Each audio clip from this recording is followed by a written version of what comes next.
Siapakah orang yang disebut pendusta?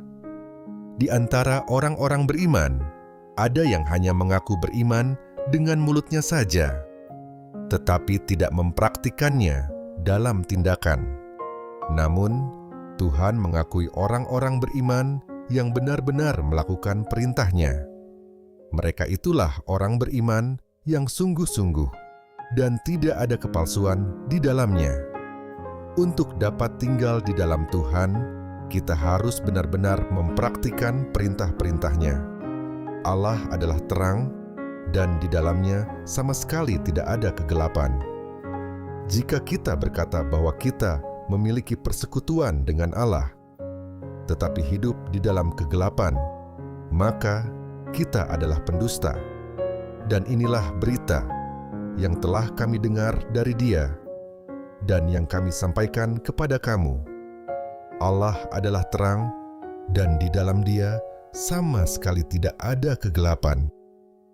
Jika kita katakan bahwa kita beroleh persekutuan dengan Dia, namun kita hidup di dalam kegelapan, kita berdusta dan kita tidak melakukan kebenaran. Tetapi jika kita hidup di dalam terang, sama seperti Dia ada di dalam terang, maka kita beroleh persekutuan seorang dengan yang lain, dan darah Yesus, Anak-Nya itu, menyucikan kita daripada segala dosa. Kita baru benar-benar mengenal Tuhan ketika kita menuruti perintah-perintah-Nya. Barang siapa berkata, "Aku mengenal Dia," tetapi tidak menuruti perintah-Nya, ia adalah pendusta, dan kebenaran tidak ada di dalam dirinya. Jika kita menuruti firman Tuhan, maka kita benar-benar ada di dalam Dia. Karena itu, barang siapa berkata bahwa ia tetap di dalam Tuhan, ia harus hidup sama seperti Kristus telah hidup. Dan inilah tandanya bahwa kita mengenal Allah, yaitu jikalau kita menuruti perintah-perintah-Nya.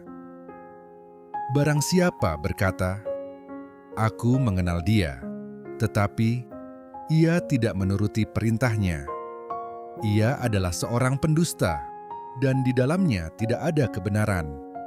Tetapi barang siapa menuruti firman-Nya, di dalam orang itu sungguh sudah sempurna kasih Allah. Dengan itulah kita ketahui bahwa kita ada di dalam Dia. Barang siapa mengatakan bahwa ia ada di dalam Dia, ia wajib hidup sama seperti Kristus telah hidup. Orang yang tetap tinggal di dalam Tuhan akan memperoleh keberanian dan tidak akan dipermalukan ketika Tuhan Yesus datang kembali dan kita berdiri di hadapan-Nya. Maka sekarang, anak-anakku, tinggallah di dalam Kristus, supaya apabila Ia menyatakan dirinya, kita beroleh keberanian percaya dan tidak usah malu terhadap Dia pada hari kedatangan-Nya. Dari manakah datangnya ganjalan hati? Jika seseorang berkata bahwa ia berada di dalam terang, tetapi membenci saudaranya, ia tetap berada di dalam kegelapan dan tidak tahu kemana ia pergi. Barang siapa mengasihi saudaranya, ia tinggal di dalam terang, dan di dalam dirinya tidak ada ganjalan hati.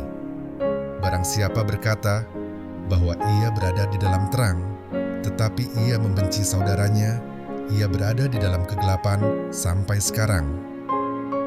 Barang siapa mengasihi saudaranya, ia tetap berada di dalam terang, dan di dalam dia tidak ada penyesatan. Tetapi barang siapa membenci saudaranya, ia berada di dalam kegelapan dan hidup di dalam kegelapan. Ia tidak tahu kemana ia pergi, karena kegelapan itu telah membutakan matanya. Haruskah orang beriman mengasihi dunia ini? Allah berfirman agar kita tidak mengasihi dunia atau hal-hal yang ada di dalam dunia. Barang siapa mengasihi dunia, kasih akan Bapa tidak ada di dalam dirinya. Sebab segala sesuatu yang ada di dalam dunia ini bukan berasal dari Allah, melainkan dari dunia itu sendiri. Segala hal itu akan lenyap, tetapi orang yang melakukan kehendak Allah akan hidup untuk selama-lamanya. Janganlah kamu mengasihi dunia dan apa yang ada di dalamnya. Jikalau orang mengasihi dunia, maka kasih akan Bapa tidak ada di dalam orang itu. Sebab semua yang ada di dalam dunia, yaitu keinginan daging dan keinginan mata, serta keangkuhan hidup, bukanlah berasal dari Bapa, melainkan dari dunia. Dan dunia ini sedang lenyap dengan keinginannya. Tetapi orang yang melakukan kehendak Allah tetap hidup selama-lamanya. Terima kasih sudah mengikuti renungan hari ini bersama kami. Mohon dukungannya dengan subscribe dan like, karena itu sangat membantu dalam pembuatan video.